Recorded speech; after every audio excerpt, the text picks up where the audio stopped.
What a fabulous year for healthcare, and what a year for PCDC. At last we have major healthcare reform, something that we have worked for decades and decades and decades.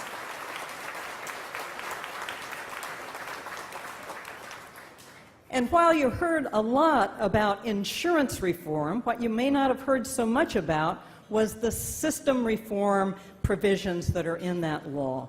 Those are the real ones that will make the difference in people getting the care that they need once they have that insurance.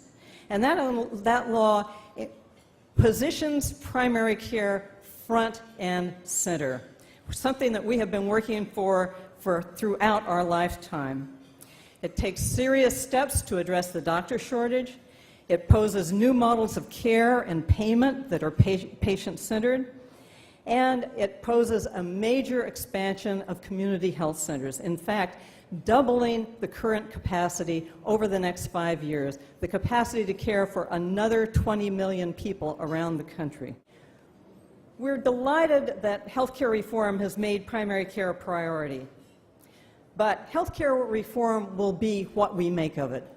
And for those of us who are dedicated to getting good primary care into underserved communities, there's two tasks that we have to undertake. One is the expansion of capacity so that everyone has access to the services, not just the health insurance.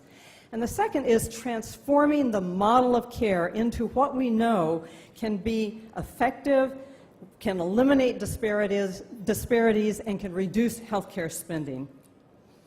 I'm very proud that PCDC, throughout its lifetime, has had these two challenges as its priorities. Expanding capacity, which we do through our capital program, making available the resources to build, expand, or modernize health centers, and redesigning practices and strengthening the systems so that we have high-performing primary care.